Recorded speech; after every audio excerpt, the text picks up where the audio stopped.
Good evening, Muggles. This is Isaac Flores here today, and today we're going to review Harry Potter and the Chamber of Secrets. And before you ask, yes, there's the fan is on, but I like to keep a jacket on for my reviews, so please understand that I need to look cool for this, even though no matter how hot it is.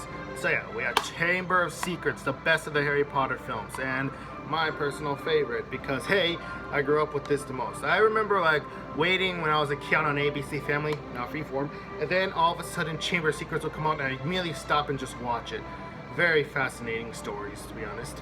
The film once again stars Daniel Radcliffe, Rupert Grint, Emma Watson, and this guy, a new guy, but I forget his name, but it is Dobby, the house elf, one of the best actors in the movies, as well as reprising their roles Richard Harris, Robbie Coltrane, Maggie Smith, of course, the late Alan Rickman, and as always, Kenneth Branagh is a new cast member for this one movie called Gilderoy Lockhart for the movie. Yeah, he's a really great actor. It's a shame he doesn't show up in any of the other movies, but hey, at least he showed up for this one and it's awesome. So what's the plot? Harry, once again, he's living with his douchey aunt and uncle, but then all of a sudden, boom, Dobby the house elf comes in. He's like, Harry Potter must not go back to Hogwarts. And Harry Potter's like, I like Hogwarts. So of course Dobby fucks shit up. Then boom, Harry Potter basically gets blamed for something like dropping a cake on the floor. And of course the Dursleys blame Harry. And then all of a sudden, boom, Harry can't go back to Hogwarts. But then all of a sudden Ron Weasley comes in. So like, I'm gonna break you out of here with his two brothers, Fred and George. I forgot to mention, but whatever. And anyways, they break him out and they take him to the Burrow, their home. And it's actually a really cool house. I don't know why they call it the Burrow, but you know, they're not like rabbits or something. While there, we meet once again Mrs. Weasley, who from the last movie, she was awesome. Hold up.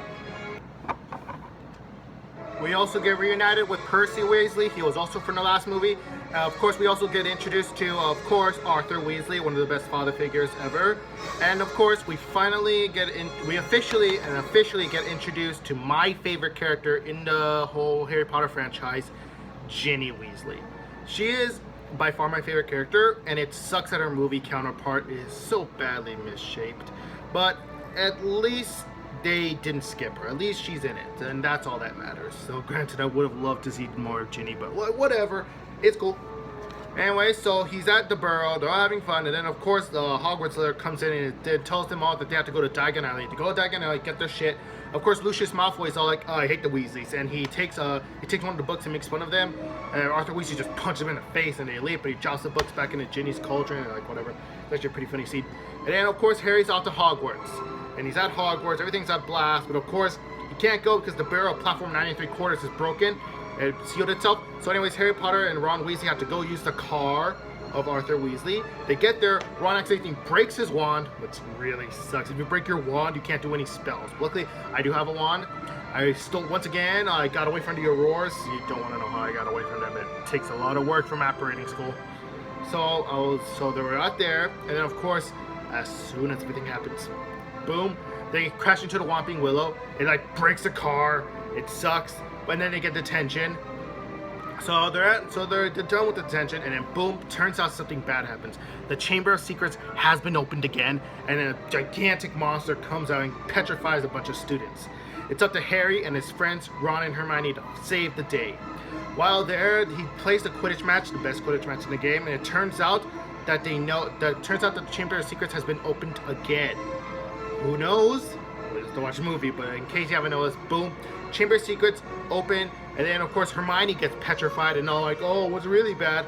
So they go down to the Chamber of Secrets with Gilderoy Lockhart. Lockhart turns out to be a fraud, and then all of a sudden he tries to memory wipe them, but then of course Harry and Ron are like, no, because he uses Ron's broken wand.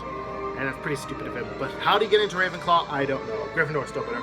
Anyway, so bottom line is he now lost his memory, and Harry has to go to the Chamber of Secrets alone, and he fights Tom Riddle.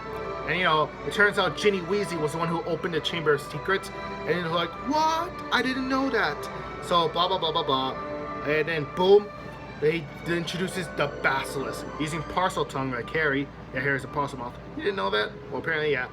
And then he uses parcel tongue like this. Yeah, I'm gonna just release this Basilisk to kill you, Harry Potter. And then Tom Riddle turns out to be Lord Voldemort, and it's awesome. It's a really cool scene. And then, of course, the epic fight with the Basilisk cannot go without the Sword of Gryffindor, which is really tiny. I mean, it's able to fit into a 12-year-old's hand. That's pretty bad for a sword. So, before we get into the subspecs, I will have to admit that it is the best of the best. Because of course, once you see Tom Aurora Riddle, you know, when he dies, then you see Fox the Phoenix. He carries out everybody from the Chamber of Secrets, and then they're at Dumbledore's office, and he rewards him 100 points, and then gives him both badges.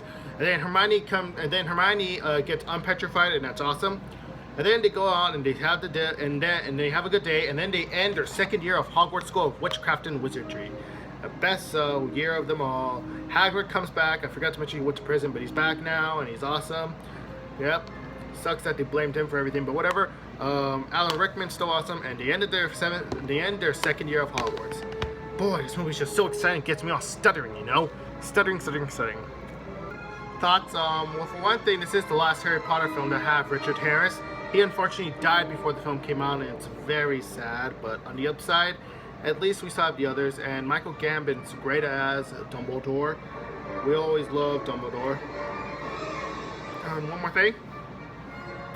It sucks that this is also Christopher Columbus's last Harry Potter film, as Alfonso Cuarón took on the roles.